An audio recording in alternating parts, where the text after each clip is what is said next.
We have the participation of Tudor Vartolomei that works in the University of Roma Tor Vergata in the group of Alessandra and Giuseppe Pucacco. And today he's going to talk about proper elements for the space debris. So thank you, Tudor. Please go ahead. Okay, thank you. Hello, everyone. Thank you for the introduction, and thank you for this kind invitation to give this talk today. My name is Tudor Vartolomei, and I am a PhD student at the University of Roma Tor Vergata. As well, I am an early stage researcher within the Stardust Art project. The presentation today has the title Proper Elements for Space Debris, Computational Methods and Applications. And the results that I'm going to present here are obtained in work collaboration with Professor Alessandra Ciletti and Professor Giuseppe Pucacco. The content today is the following. I will start with an introduction, the historical overview, the methods that was used to and are used to determine the proper elements for asteroids, and some applications of the proper elements. I will continue with some words about the space debris problem, the actual space debris problem. And on the third section, I will describe the procedure to compute the proper elements for space debris. After that, I will show some simulation and the main results of the computation of proper elements for in the case of space debris. At the end, I will give some conclusion and the direction for the future work. Firstly, what are the proper elements? Well, the definition of the proper elements is the quasi-integrals of motion for a dynamical system, but one can define them as integrals of motion for a simplified dynamical system. Intuitively, they are kind of average of characteristic of motion, and they are nearly constant in time. The most common proper elements are proper same major axis, proper eccentricity, and the proper inclination. From the history of proper elements has begun in 1918 when Hirayama published a paper about the possibility of identification of asteroids group with the common origin. At that time, he didn't mention explicitly the name of proper elements, but the linear theory of secular perturbations used by him described exactly this concept. In 1951, Dark Brouwer analyzed the results of Hirayama, and with an improved theory of motion, he got a better accuracy of the computation. The next contribution is due to the James Williams in his PhD thesis in 1969, where he developed the semi-analytic theory. With that method, he was able to compute the proper elements for asteroids with high inclination and high eccentricity. As well, in 1979, Kozai, using the theory of secular perturbation, defined a new set of parameters in order to identify the groups of asteroids.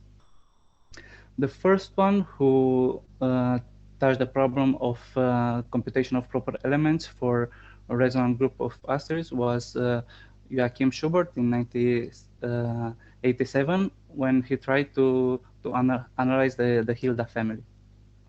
In the 90s, Anne Lemaitre and Alessandro Morbidelli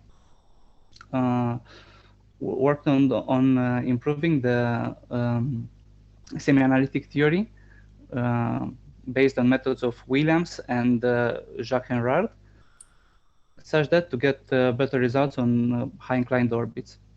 In the same period of time, Zoran Knežević and Andrea Milani extended the analytic theory described previously by Yuasa, and they implemented an iterative method for computation of proper elements using this theory. After 2000, the same Milani and Knežević developed a new method, the synthetic theory of computation of proper elements, which method is done completely numerical. As I mentioned in the historical overview, there was three different methods: the analytical one, the semi-analytical, and the synthetic one. If they use different mathematical tools, the steps of computation of proper elements for each of the methods are similar. For example, the first step is to create the model, the dynamical model, of uh, uh, of the problem and to analyze the combination of angles that are involved. The second step is to remove the short period perturbation by an analytical averaging for analytical method, by numerical averaging for semi-analytical method, and by online filtering for the synthetic method. The third step is to split the resulting Hamiltonian into two parts, integral part and the perturbation for the analytic and semi-analytic methods.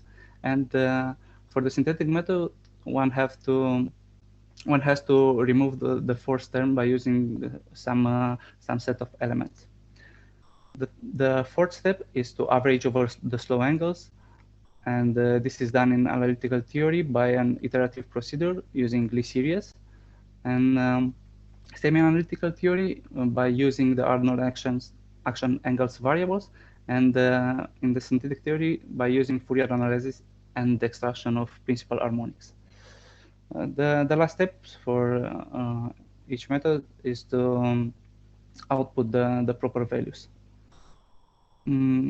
Each of these methods has advantages and disadvantages, and we have to analyze the situation to choose the correct method. For example, if you want to analyze the dynamics around the resonance, the analytical method is a good choice. And if one wants to compute the proper elements for objects with high inclined orbits, the semi-analytical method can be chosen. And for high accuracy, the best choice is the synthetic method. As some applications of proper elements, we can enumerate the identification of spatial objects families for asteroids or space debris. One can use the proper elements to describe the dynamical phenomena like chaos or resonances. And another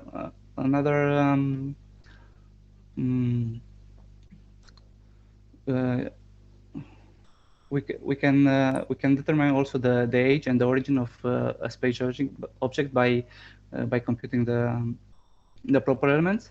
And last but not least, the physical properties of catastrophic event can be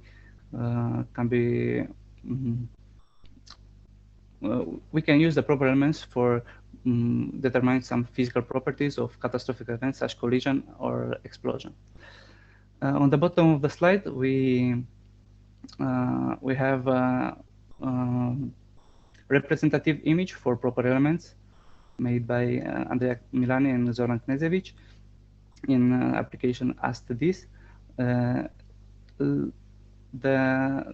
left plot here represents the phase space of eccentricity and inclination of oscillating orbital elements for asteroids, and we can see here only a cloud of points, of blue points. And when we plot the proper eccentricity and proper inclination, we will see how some groups of asteroids are formed here. Before starting to describe the method of computation of proper elements for space debris, I will talk a little bit about the problem of space debris, or orbital debris, or space junk. So the space debris are artificial or non-operational objects in orbit around the Earth. For example, they could be remnants of space mission like rocket stages, old satellites, fragments from disintegrations, batteries, etc. As an estimation, there are 900,000 objects larger than 1 centimeter and around 128 million objects larger than 1 millimeter.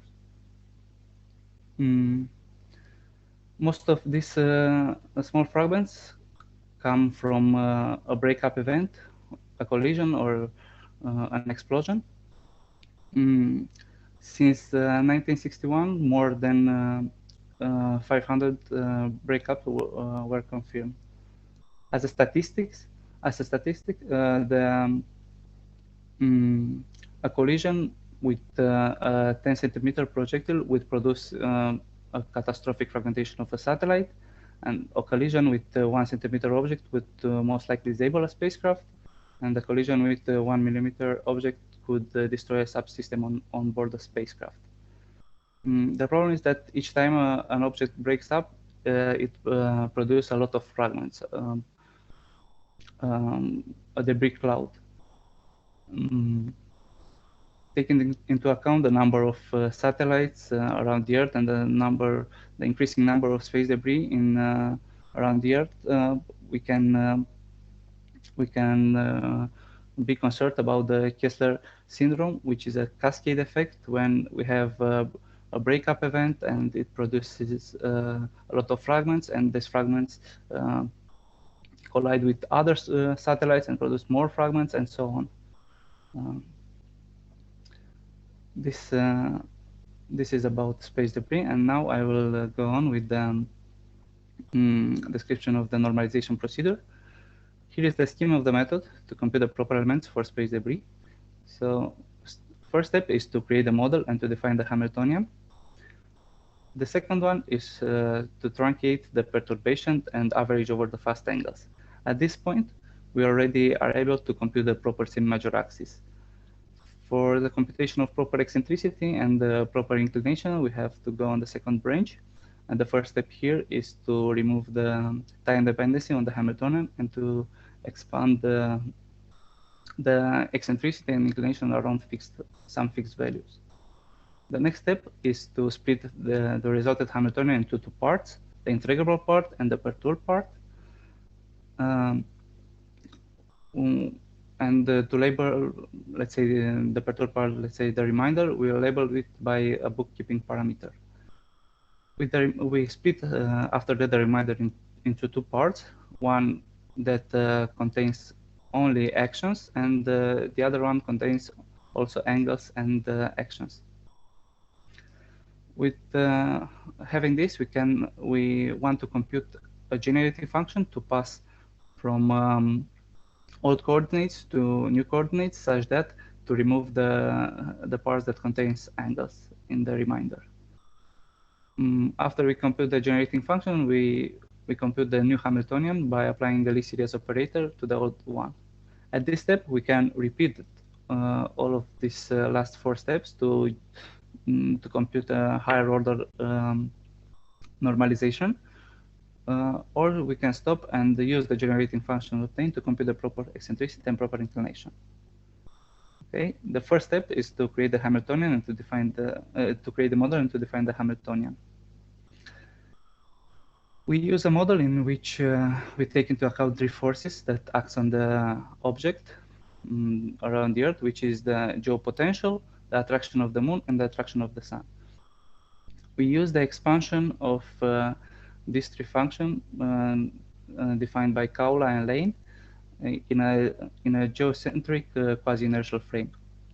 For example, the geopotential part is expanded in orbital elements of the object and the sidereal time, and the Moon and Sun perturbation are expanded in orbital elements of the object and the orbital elements of the third body perturber.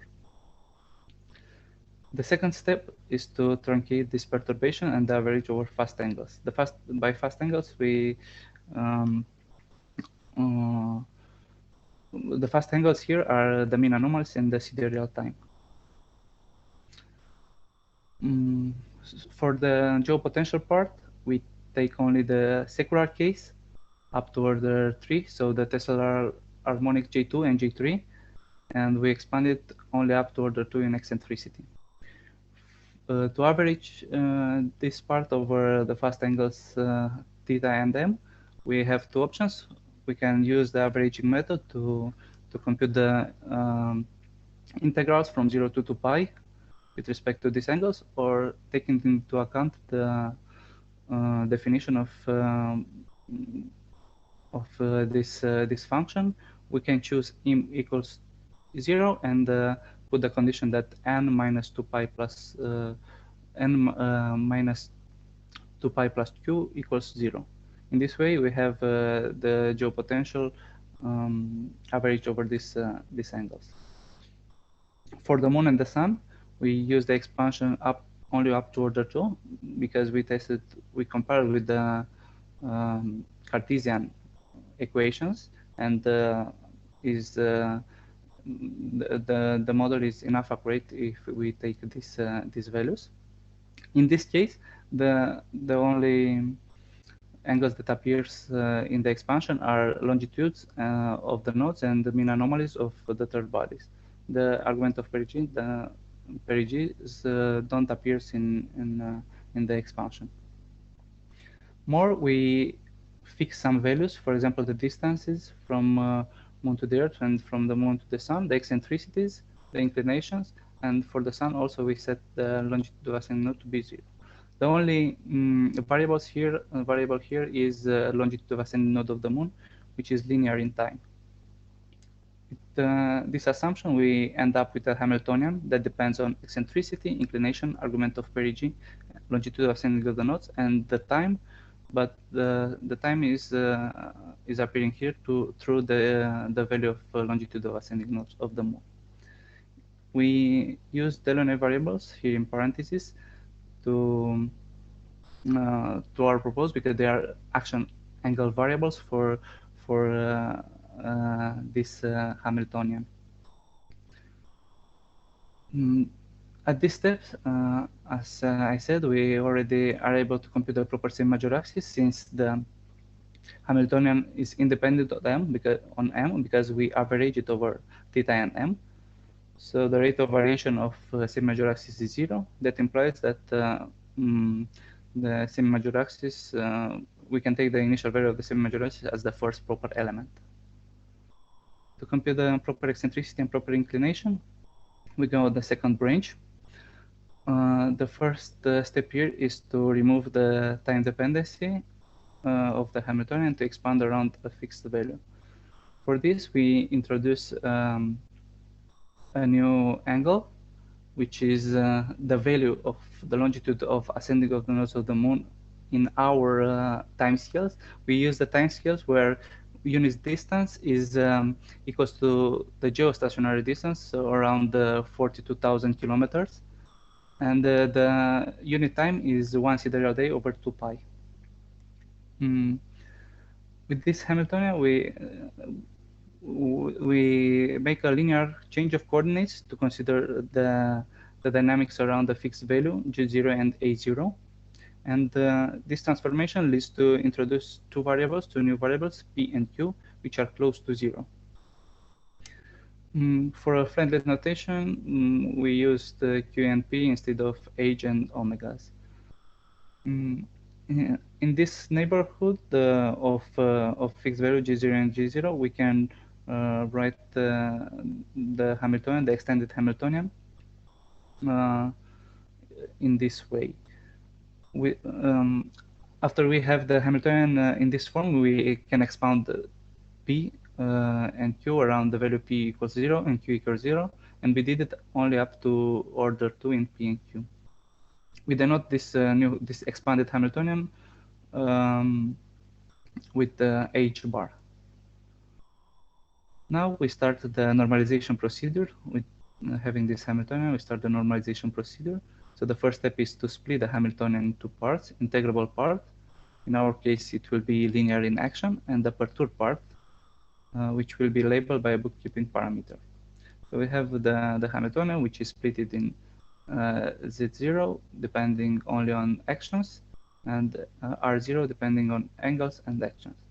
The form of Z0 is, as I said,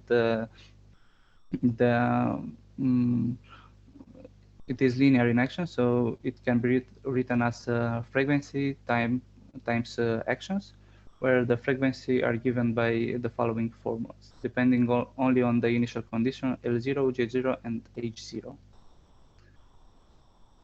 The next step is to split the remainder into two parts, the part free of angles and the part that contains angles.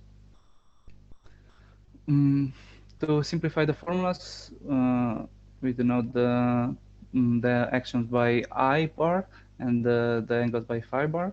And in this way, the remainder can be written as a function h of only of actions and plus a function h0 depending on actions and angles. The second part that depends on both angles and actions can be written as a Fourier series, where the coefficient depends on the angles. At this step, the theory says that we look for a change of we look for a canonical transformation such that to change from old coordinates I phi to new coordinates I prime phi through generating through a Lie series operator that depending on the generating function chi. The Lie series operator is defined by the following formula, which is a series of Poisson brackets between the function and the generating function. So at this step we only have to compute this chi function in order to remove this A0. This is the next step. In order to do this, we see that the expression that we want to have after applying the Lie operator to old Hamiltonian is the following. We want to have an integrable part that depends only on actions and the remainder that is one order of magnitude smaller than the previous one. We want to obtain this new Hamiltonian. But when we apply the formula of S to the old Hamiltonian, we obtain the old Hamiltonian, and the first term in the series is the old Hamiltonian, the Poisson brackets between old Hamiltonian and the chi function, which is expanded here. We can identify the terms, so the remainder would be this one, and the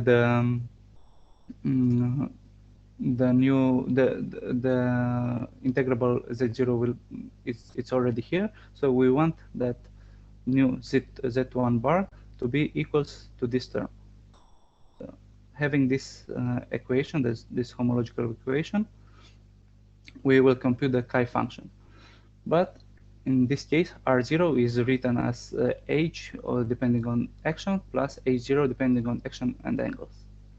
So the homological equation that has to be solved to compute the chi function is actually this one. When we solve this homological equation, we end up with the explicit formula for chi, which is this one.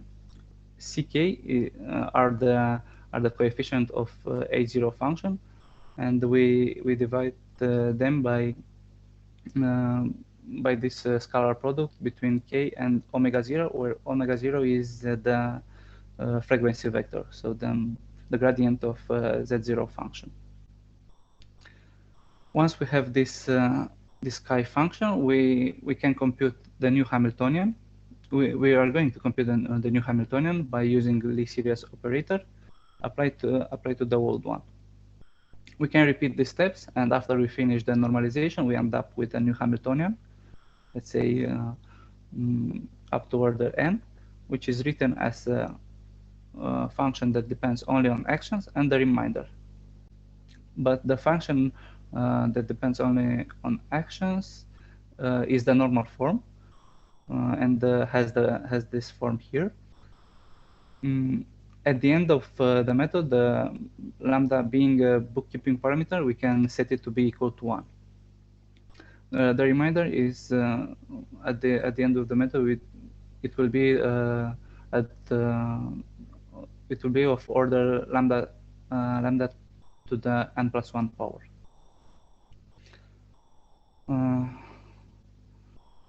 To compute the proper eccentricity and proper inclination, we will use the generating function obtained during the normalization. And to do this, we know that p prime, q prime, and qm prime are constant of motion for the new Hamiltonian,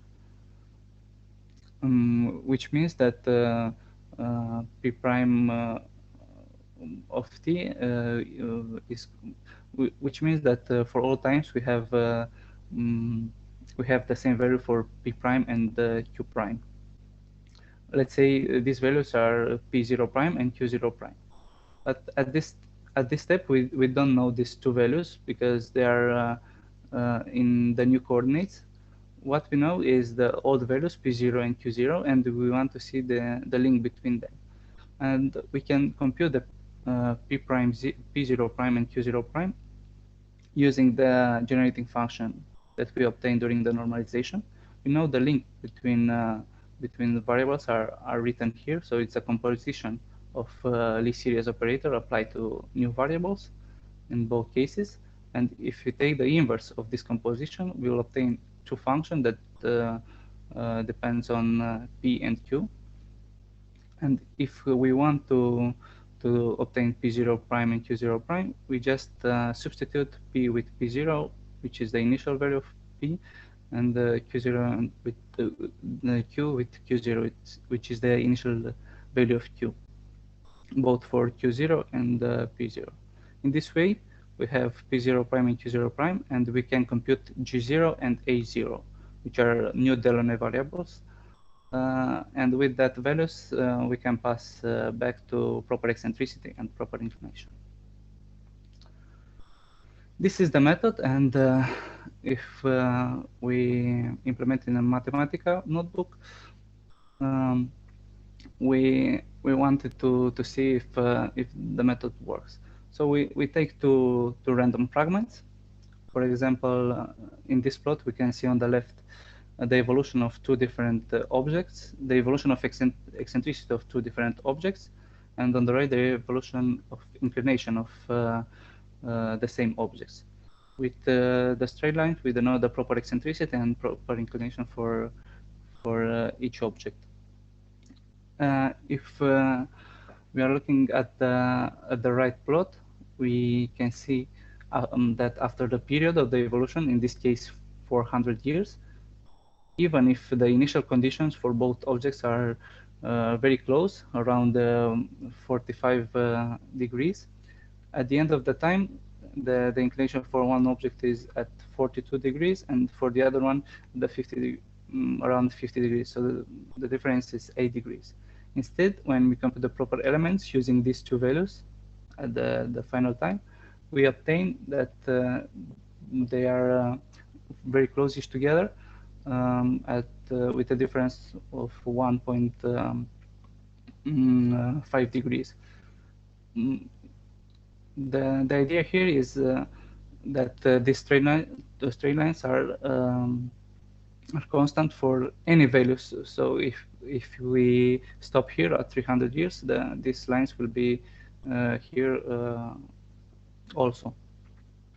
The idea is that if we have two very different and final values for inclination, the proper inclinations are still close. So when we see at the cloud of objects that are in space, and they are not so close, we cannot assume they are coming from the same initial data, but we can take a conclusion if we see at the proper inclination. The same as for eccentricity. In this case, the final value of the eccentricity are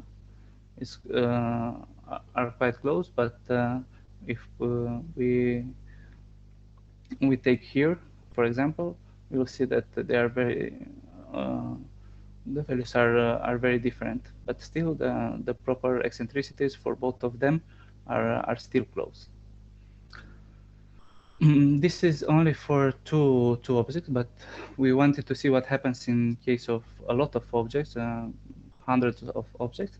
So for this, we developed a simulator of breakup events based on the breakup model Evolve 4.0 provided by NASA.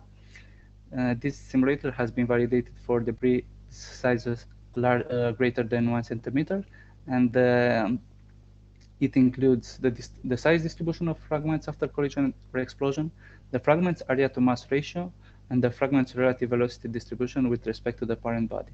The simulator is as a joint work with people in University of Alexandria Curză Fiaș and University of Rome Tor Vergata and University of Padova. We will have a further collaboration with Professor Massimiliano Vasile. As an input of this, this is a picture from the simulator, and as input we see that we have to give the initial position of the parent body, and as parameters of breakup we give the minimum size of the resulted fragments in centimeters, the mass of the parent body and the mass of the projectile in kilograms, and the velocity in the collision velocity in meter per second. As well, we can choose between two types of parent body, upper stage or spacecraft. For the explosion, it's almost the same. We have to give the parent body coordinates in orbital elements and the minimum size of resulted fragments in centimeters. As well, we have to choose between the types of the parent body. And now I will describe the full procedure to compute the proper elements and to compare with the breakup, the fragments generated by the breakup simulator. So we have a Java application which is connected with Mathematica through a bridge. Inside the Java application, we have the breakup simulator and also a panel of the results. The steps are the following. We run a breakup event, for example, a collision or an explosion. We generate the fragments. We save these fragments, the file with the fragments, and also we compute the evolution of them. But these fragments are also plotted in the panel of the application. After we compute the evolution, we plot the obtained results, also as well in the panel of the results, and we send the data, the obtained data after the evolution, to the Mathematica program. Within the Mathematica program, we compute the proper elements for each fragment, and once we have them, we send it back to the Java application and plot the results. So we'll have three lines of plots: the fragment, the distribution after breakup, the distribution of elements after a period of time, certain period of time, and the distribution of fragments in proper elements phase space. So this is one experiment at 24,000 kilometers altitude in semi-major axis, an inclination of 25 degrees and the eccentricity of 0.1. As I said, the first line represents the distribution of elements after the breakup. After 150 years, we see that the evolution differs a bit, for example, here, from the initial distribution, here also. And we use this data here after 150 years and compute the proper elements. After the computation is done, we return these elements and we plot in the last line, on the last line. As you can see, after the computation of proper elements, we can see that the first and the last column are almost the same. So we succeed to reconstruct the initial data by using the data after 150 years. As well here, in this last column. For this one, as you can see, the evolution is not visible, but okay, all three plots are almost the same. Another experiment is at an altitude of 29,000 kilometers, inclination of 25 degrees and eccentricity 0.1. Here we can see that the fragments are after the breakup, they are at the inclination of 25 degrees, and after the evolution, they are between 20 degrees and 25 degrees. We compute the proper elements using this data, and we obtain the last plots. Here in the last column, we can see a better reconstruction for the fragments. So they are more grouped instead of this plot. And another remark is that the group of the fragments are located at the middle of the evolution. For example, if the middle, for example, the middle of interval 2025 is 22.5, and here, as you can see, the group is located exactly in this region. The next experiment is at 38,000, 39,000 kilometers, 45 degrees, and the eccentricity 0.05. It's similar with the previous example. What we remark is the same thing, that the position of the group in proper element phase space is located exactly at the middle of the interval. Okay, let's say 38, 48, which is around 44. As well, we can see here is a small group of this condensed group of fragments. After the evolution, the fragments are spread, and when we compute the proper elements, we can remark that they are more grouped than after 150 years. If we see this plot, we cannot assume that they are part of the same breakup, let's say. But if we look at this one, we can make some conclusion. The last experiment is farther from the Earth at 45 thousand kilometers at the inclination 35 degrees, and the eccentricity 0.02. As well,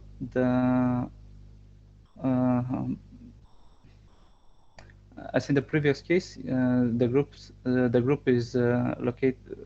Well, first we can see that we reconstruct the almost perfect the initial distribution here and here, and also here. And as in the previous case, we can see that the group are located exactly at the middle of the evolution. So if the evolution is somewhere between 36 and 22, this is around 33. The proper elements group, the group computed by proper elements is around 32 degrees. Another nice application of proper elements is when we have multiple breakups that are very close each one. So we can see here two different experiments. The first line is with two breakups, and the second one with 3 breakups. And these are the fragments after a period of time, here 150 years. As you can see, we cannot distinguish if one fragment belongs to one group or other fragment to another group. But let's see what experiments are here. So the first one is with two breakup events, one at the inclination of 20 degrees and one at the inclination of 21 degrees. And after 150 years, we see that the groups are overlapping. If we don't have the color, we see this image, so we cannot distinguish which fragment belongs to which group. And after we compute the proper elements for using this data, so the data after 150 years, we obtain these plots. So now we can say that, okay, this even if their the groups wouldn't have the same color, the different color, we can say that this one is a group and the other one it's another group. So we can determine the origin of the group of fragments. And for the case when we have 3 breakups as well, the distribution after the breakup, the distribution after 150 years, which is the same with this one. And after we compute the proper elements using this data, we obtain this these plots. So this is a nice application of proper elements for space debris if the breakups are the breakup events are very close. We can try to see if we determine the origin of each object generated by the breakup. As a conclusion, I can say that proper elements are useful for the identification of space debris families in a specific region and the determination of common origin, as we have seen in last plots. And also, I can say that the preliminary results within the space debris program are encouraging. Sure, we can have improvements in computational time and accuracy in the normalization procedure. Another direction that we want to another direction that we are going to analyze is the computation of proper elements for space debris in LEO. In this case, the space debris are affected by dissipative effects, the drag error. So we are interested what happens when we add dissipative effects and how we can use the normalization procedure to compute the proper elements in this case. Also in the case of lunisolar resonances or other kinds of resonances. And in the end, we want to adapt some classification methods to automatically determine the families and find the origin of space debris. Here is some bibliography that I used in the preparation of the slides. And the paper where you can find these results are proper elements for space debris with Alessandra Cerretti and Giuseppe Pucacco, which is submitted in December last year. And with this, I will conclude with my presentation. Thank you for your attention, and if there are questions. Thank you very much, Tudor, for this very nice presentation. So now we are open for questions, if anybody wants to intervene.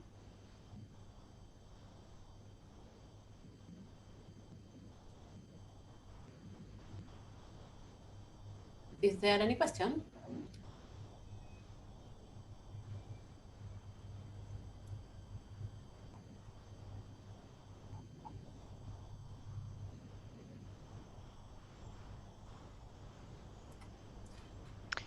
Yes, I see at least 2 hands raised. Well, we will go alphabetically. First, I have Aaron Rosengren. Yes, I was wondering for real applications, how do you account for the uncertainty in the observations for actually doing this? What is your plan for this?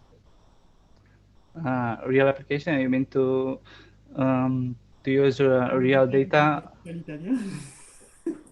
Sorry? Yeah, for instance, when you have real data for the TLEs, you have uncertainties on the order of kilometers, in the best case scenario. How would you expect the performance to be in the case of uncertainties? I didn't try yet with real data. Only what I tried is by using this breakup simulator, but yeah, it should be a nice experiment to use the real data from 2-line elements. I don't have an answer for.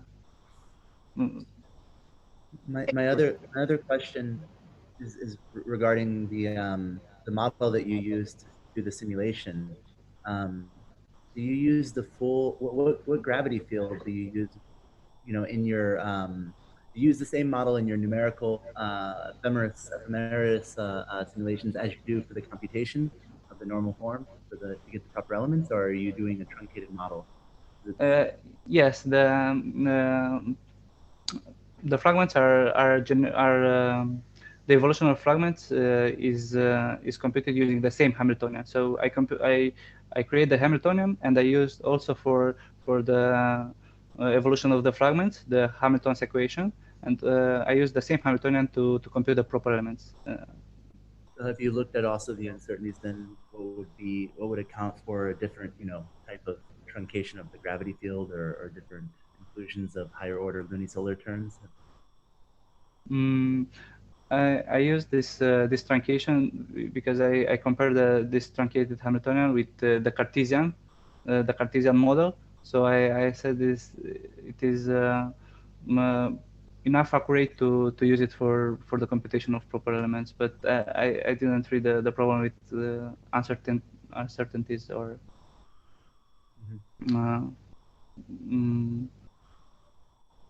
It's the Hamiltonian that I used is that one that I described in the slide. So only up to order 2 and 3 in geopotential part. Okay, thank you. Thank you. Mauricio? Yes. Hi, do you hear me, Tudor? Yes. Hello, Mauricio. Thank you, Tudor, for this presentation. It was very, very interesting and very well explained. And I wanted to ask you it's a question that I had. That's because how do you simulate the breakup event? Because I think it's maybe just random points, random elements around a certain area, or is there any physical phenomena that you are simulating?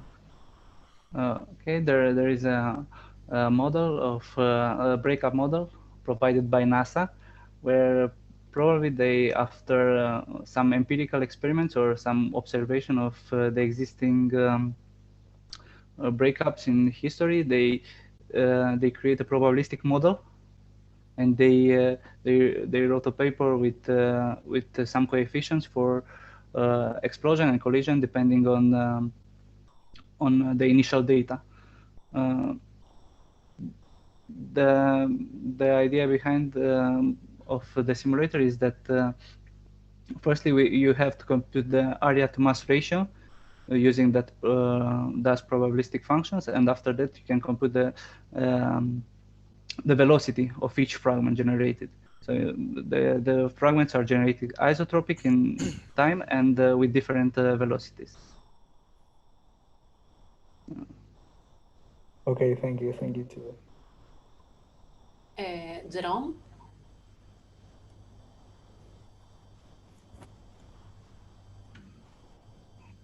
Can you hear me? Yes, I think so. Yes. Yeah. Well, first of all, thank you for the talk, and I would like to say hello to everyone I know here. So I might be confused, but I had some technical issues. So my question is, are you considering, can you deal with resonant effects for now in your theory, or you can't? In this theory, we had some discussion about the resonant cases, but we discussed about the tesseract resonance, but we didn't implement it because after we generate a breakup event, we had too few objects that are exactly on the resonance. So we didn't deal with this, but as I show, just a second, I can show you here. For example, here on the last plot, there is a hint that there could be a resonance. You see, because the distribution of initial values of the values after breakup is this one. The after the evolution is this one, and here we have a gap. I tried many times. I did a lot of experiments, and whenever I had this kind of gaps, I used another program to check if there is a resonance, and then in a lot of cases it not was a problem of proper elements, but it was a lunisolar resonance. So we can find in a way the lunisolar resonances, but the program, the normalization procedure didn't take into account this this step with preventing resonance terms, resonant terms. Okay, I see. Sure. Thank you. You're welcome. And I think we have time for one last question, and Alessandra has the hand raised. So please, Alessandra, go ahead. Yes, thank you. So thank you, Tudor, for your I cannot hear you. I think we lose the sound.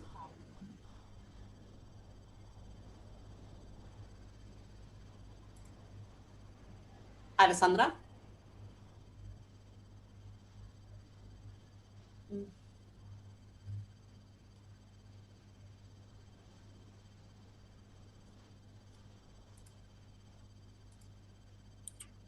I do hear anything. Is it on my side or? I don't know. Well, I can hear you. Okay, so No, it's on I can hear Alessandra's you side. also. Okay. And I can hear you, so I think we didn't lose all the connection, but I think we lost Alessandra or some of us.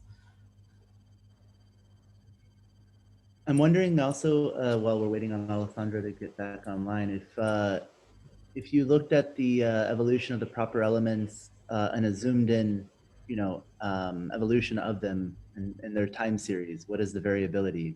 Even in the asteroid case, for instance, they're not perfectly invariant, and you wouldn't expect them to be, regardless of the model. I'm wondering what's the change that you get with your theory. But in this theory, we implemented the analytical method. We didn't deal with the Fourier series as in the synthetic method. Right, but even in the the original theory of the asteroid proper elements, you get a variability in the computation of proper elements when you do it along the time series. So if you look at the asteroid families, I mean, even if you download the catalog of asteroids, you look at the proper elements, they're not exactly invariant. Okay. Are you asking if the proper elements, if I compute the proper elements for different final time, for example, for after 50 years or after 100 years, they are the same? Right. If you look at your evolution, basically on slide 27. I think you slide 27, you have a nice result of the time histories. Okay, just a second. This one. Yeah, if you just zoomed in, what would be the variability of the amplitude of the proper element? No, there are straight lines. Yeah. So do you take the data then at each time step and recompute the proper element, or? Sorry, can you repeat? I think it's a problem with the connection. I cannot hear you well. No, that's okay. I was just looked at it from the yeah. If you look at it at a zoomed in region, what would be the variability? But maybe we can talk offline. Okay. Alessandra, can you hear us?